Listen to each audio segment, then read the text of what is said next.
မင်္ဂလာပါကျွန်တော်ဒီနေ့မှာတော့ဆရာဖြိုးတီဟာရဲ့လုပ်ငန်းဝင်တွေကပျော်ရွှင်မှုဆိုတဲ့ဆောင်းပါးလေးကိုဖတ်ပြပေးသွားမှာပါလူတွေကိုဘာလို့ကျင်တယ်လဲလို့မေးကြည့်လိုက်ရင်တချို့ကပတ်စံလို့ဖြေမယ်တချို့က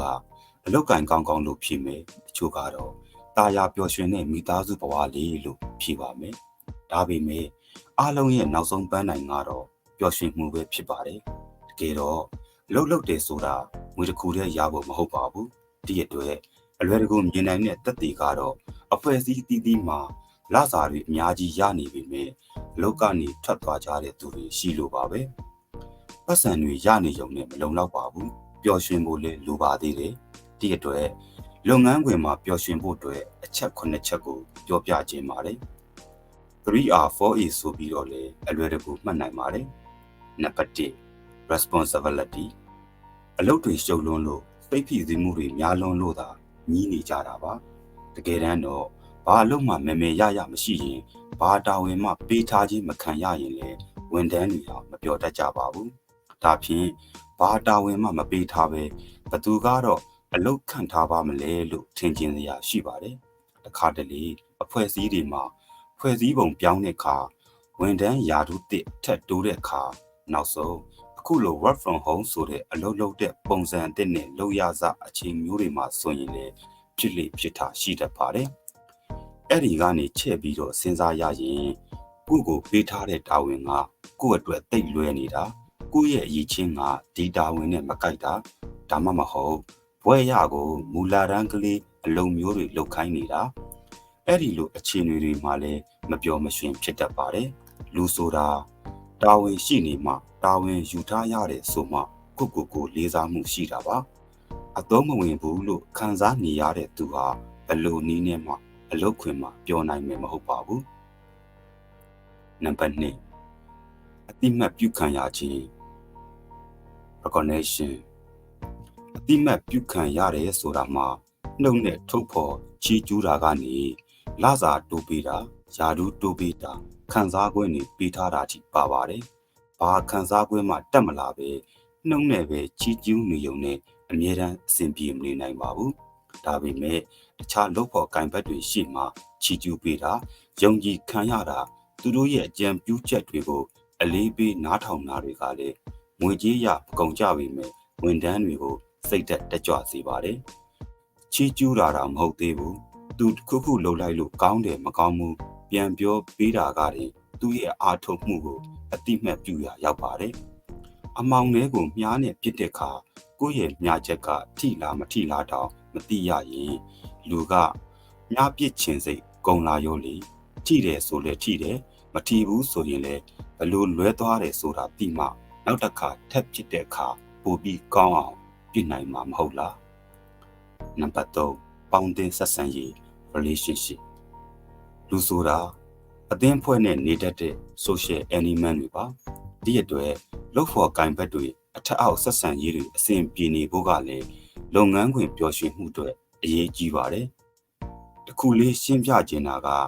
ဘာပရိပက္ခဘာအငင်းပွားမှုမှရှိမနေတာမျိုးကိုဆိုလိုတာမဟုတ်ပါဘူးလူတွေပဲမို့အမြင်မတူတာရှိမယ်စိတ်အခက်မသင့်တာရှိမယ်အငင်းပွားတာလေးတွေရှိမယ်ဒါတွေကိုတယောက်နဲ့တယောက်နားလည်မှုထားပြီးဖြည့်ရှင်းနိုင်ကြဖို့ပဲလိုတာပါ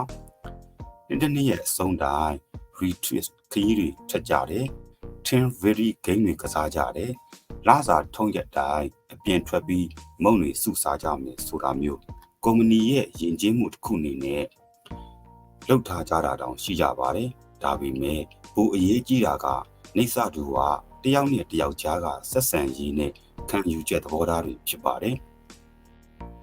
နံပါတ်4အလုပ်ပြီးမြောက်ခြင်း achievement ဘလောက်ပဲလစာရလုံဖို့ကင်ဘက်တွေနဲ့အဆင်ပြေနေပါစေအလုံးမှာမအောင်မြင်ဘူးဆိုရင်လည်းစိတ်သက်ကြတတ်ပါတယ်ကျွန်တော်ကိုယ်တွေအတွေ့အကြုံလေးနဲ့ပြောရရင်ချင်းပြည်နယ်တောင်ပိုင်းကိုနှစ်ကျော်ကြာတာဝန်ယူလှုပ်တုန်းကအဲ့ဒီလိုခန်းစားချက်လေးဖြစ်ဖူးပါတယ်ငါလှုပ်တာလှုပ်နေရတယ်ဘာမှလည်းထူးမလာပါလားဆိုတာမျိုးပေါ့အဖွဲ့အစည်းရဲ့အကြီးအကဲတွေကလည်းဘာမှမပြောပါဘူးချင်းပြည်နယ်မှာလုပ်ရတာဘလောက်ခက်ခဲတယ်ဆိုတာသိကြတာကိုဒါပေမဲ့ကျွန်တော်ကတော့မပြောတော့ပါဘူးဒါကြောင့်အလုပ်ပြီးမြောက်တယ် ကိုလှုပ်တဲ့အလုပ်တွေအောင်မြင်နေဆိုတာကလည်းကျွန်တော်တို့ရဲ့ပျော်ရွှင်မှုတွေအရေးကြီးပါတယ်နံပါတ်5လုပ်ပိုင်ခွင့်ရှိခြင်း authority ဝန်ထမ်းတွေကိုတာဝန်တွေကြီးပေးနေလို့မရပါဘူးထိုက်တဲ့နဲ့လုပ်ပိုင်ခွင့်လည်းပေးဖို့လိုပါတယ်ကိုကအဖွဲ့အစည်းကိုစားပြုအစည်းအဝေးသွားတတ်တယ်နားထယုံတတ်ပဲတခြားပါမီအဖွဲ့နဲ့ပြန်တိုင်ပင်လိုက်ပါအောင်မယ်ဆိုတာကြီးပြောနေရရင်ကြားတဲ့အခါမှာဒီဝန်ထမ်းကစိတ်ပြက်လာတတ်ပါတယ်အဖွဲ့မှာသူ့ရဲ့လုပ်ပိုင်ခွင့်စုံဖြတ်ပိုင်ခွင့်ရဲ့လို့မရှိပဲအယုတ်တယုတ်လို့မစင်ကြလို့ဖြစ်နေတာကိုတိတ်ကြီးတဲ့ဆုံးဖြတ်ချက်တွေဆိုရင်တော့လည်းတစ်မျိုးပေါ့ဘလောက်ထိတော့တခါတည်းဆုံးဖြတ်ခဲ့တယ်ဆိုတာမျိုးအခွင့်အာဏာပေးထားဖို့လိုပါတယ်ဝန်ထမ်းဘက်ကလည်းဒီလိုလုပ်ပိုင်ခွင့်တွေကိုအလွဲသုံးစားမလုပ်ဖို့လိုပြန်ပါတယ်ပြောရရင်တန်တရားလဲနေတာပေါ့ဝန်ထမ်းကအာကိုမရစိတ်ချမရအဲ့ဒီတော့အထက်ကလည်းမယုံကြည်ဘာလုပ်ပိုင်ခွင့်မှမပေးလုပ်ပိုင်ခွင့်မပေးတော့ဝန်ထမ်းကလည်းလုပ်မှမပြောမဖြစ်လို့သာလုပ်နေရတဲ့ပုံစံမျိုးဖြစ်လာတယ်အဲ့ဒီလိုနဲ့ပဲတဦးတယောက်ထဲကပဲဆုံးဖြတ်ခွင့်တွေချုပ်ကင်ထားတဲ့အခါမှာဖွဲ့စည်းကလည်းရှိမရောက်တော့ဘူးပေါ့နံပါတ်6သူတစ်ပါးကိုကူညီခွင့်ရခြင်း autism အလုပ်ရဲ့သဘောတဘာဝနဲ့လည်းဆိုင်မယ်ထင်ပါတယ်တချို့အလုပ်တွေကလုပ်နေရင်းနဲ့ကိုအများကျိုးပြုနေတာမျိုးပေါ့ဥပမာစေယုံတွေစာသင်ကျောင်းတွေခုနောက်ပိုင်းစီးပွားရေးလုပ်ငန်းတွေဘက်မှာလည်းခေတ်စားလာတာရှိပါတယ်ဘာလို့လဲဆိုတော့ corporate social responsibility ဆိုတဲ့ CSR လို့ခေါ်တဲ့လူမှုတာဝန်သိခြင်းပေါ့အလူတန်းတွေလုပ်တဲ့ကိုဗစ်ကာလမှာနှိစက်ဆုံးဥပမာပေါ့ဒါက CSR မှာ